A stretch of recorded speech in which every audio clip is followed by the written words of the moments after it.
ছাত্ৰ-ছাত্ৰীসকল, তোমালোকে ইতিমধ্যে পাই আহিছা যে যি প্ৰক্ৰিয়াত মৌল বা যৌগ এটা ৰাসায়নিক ধৰ্ম পৰিৱৰ্তন ঘটি নতুন যৌগ উৎপন্ন হয় তেনে প্ৰক্ৰিয়াক ৰাসায়নিক বিক্ৰিয়া বোলে। এই ৰাসায়নিক বিক্ৰিয়া 5 প্ৰকাৰৰ: সংযোজন বিক্ৰিয়া, বিযোজন বিক্ৰিয়া, অপসাৰণ বা প্ৰতিস্থাপন বিক্ৰিয়া, দ্বি-অপসাৰণ বিক্ৰিয়া আৰু ৰেডক্স বিক্ৰিয়া। সংযোজন বিক্ৰিয়া ধৰা হ'ল A এটা মৌল আৰু B আন এটা মৌল। এই মৌল দুটা লগ লাগি এটা নতুন যৌগ ABৰ সৃষ্টি হ'ল। এনেধৰণে দুটা বা দুটাতকৈ বেছি মৌল বা যৌগ লগ লাগি যেতিয়া এটা নতুন যৌগৰ সৃষ্টি হয় তেনে বিক্ৰিয়াকে সংযোজন বিক্ৰিয়া বোলা হয়। উদাহৰণস্বৰূপে হাইড্ৰোজেন H2 আৰু ক্লৰিনৰ অণু লগ লাগি হাইড্ৰোজেন ক্লৰাইড বা হাইড্ৰক্লৰিক এচিডৰ উৎপন্ন হৈছে। বিযোজন বিক্ৰিয়া আকৌ ধৰি লোৱা হওক AB এটা যৌগ। নিৰ্দিষ্ট পৰিস্থিতিত যদি এই যৌগটোৰ বান্ধনি ভাগি দুটা বেলেগ মৌল ABৰ উৎপন্ন হয়, অৰ্থাৎ যি বিক্ৰিয়াত এটা বিক্ৰিয়ক একাধিক বিক্ৰিয়জাত যৌগ বা মৌললৈ ভাগি যায় তেনে বিক্ৰিয়াকে বিযোজন বিক্ৰিয়া বোলা হয়। উদাহৰণস্বৰূপে চূণশিল বা কেলছিয়াম কাৰ্বনেটত তাপ দিলে কেলছিয়াম অক্সাইড পোৱা হয় আৰু কাৰ্বন ডাই অক্সাইড গেছ উৎপন্ন হয়। এই বিযোজন বিক্ৰিয়া 3 প্ৰকাৰৰ: তাপীয় বিযোজন, বৈদ্যুতিক বিশ্লেষণ আৰু আলোকী বিযোজন। অপসাৰণ বা প্ৰতিস্থাপন। অপসাৰণ বিক্ৰিয়াৰ বিষয়ে জনাৰ আগতে আমি জানিব লাগিব ধাতুৰ সক্ৰিয়তাৰ বিষয়ে। আমি পাই অহা ধাতুসমূহ সকলো সমান পৰিমাণে সক্ৰিয় নহয়। এই তালিকাখনলৈ মন কৰা। ধাতুসমূহক ইহঁতৰ সক্ৰিয়তা অনুসৰি ক্ৰমত সজোৱা হৈছে, য'ত আটাইতকৈ অধিক সক্ৰিয় ধাতু পটাছিয়াম আৰু আটাইতকৈ কম সক্ৰিয় গোল্ড। এতিয়া ধৰা হ'ল A এটা ধাতু আৰু BC এটা ধাতব লৱণ।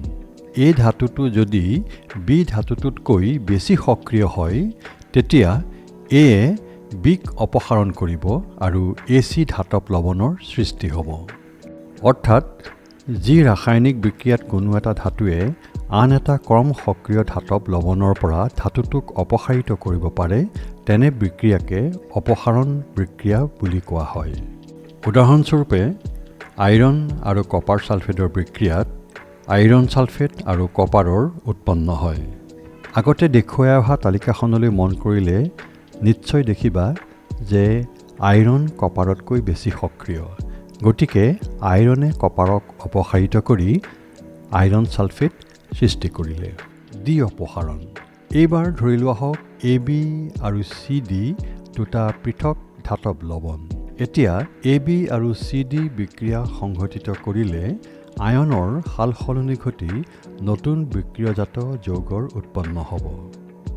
ধৰা হওক A ধনাত্মক আয়ন, B ঋণাত্মক আয়ন, ইয়াৰ লগত C ধনাত্মক আয়ন আৰু D ঋণাত্মক আয়নৰ বিক্ৰিয়া ঘটিলে আয়নৰ সাল সলনি ঘটি AD আৰু CBৰ সৃষ্টি হ'ব। অৰ্থাৎ যি ৰাসায়নিক বিক্ৰিয়াত দুবিধ ধাতব লৱণে বিক্ৰিয়া কৰি আয়নৰ সাল সলনি ঘটাই নতুন যৌগৰ সৃষ্টি কৰে তেনে বিক্ৰিয়াক দ্বি-অপসাৰণ বিক্ৰিয়া বুলি কোৱা হয়। উদাহৰণস্বৰূপে চিলভাৰ নাইট্ৰেট আৰু ছডিয়াম ক্লৰাইডৰ এই বিক্ৰিয়াটোলৈ লক্ষ্য কৰা।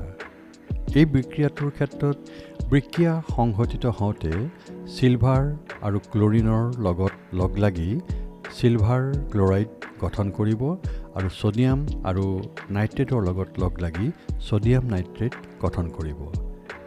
ৰেডক্স।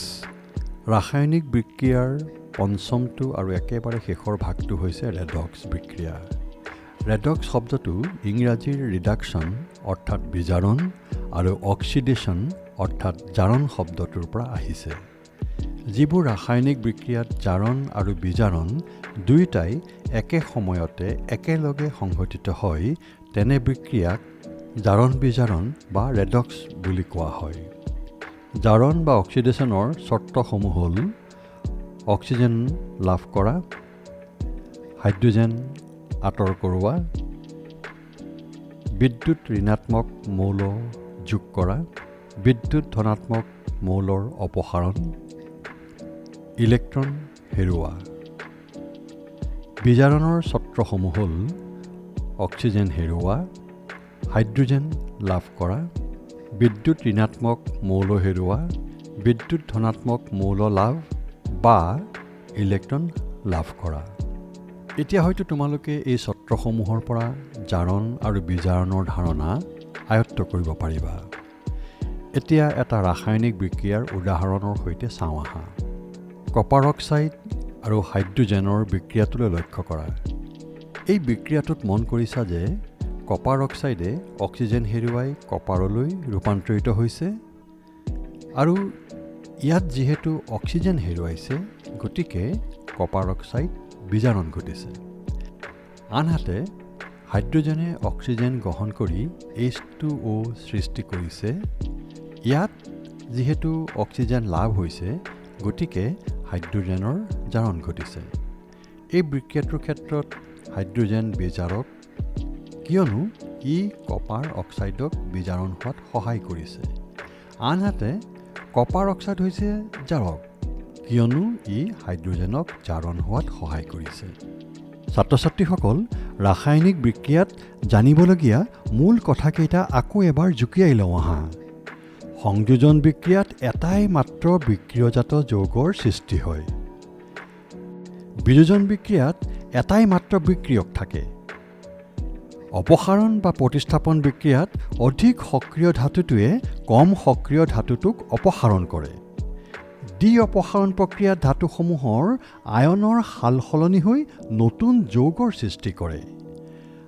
ৰেডক্স বিক্ৰিয়াত জাৰণ আৰু বিজাৰণ দুয়োটা প্ৰক্ৰিয়াই সংঘটিত হয়।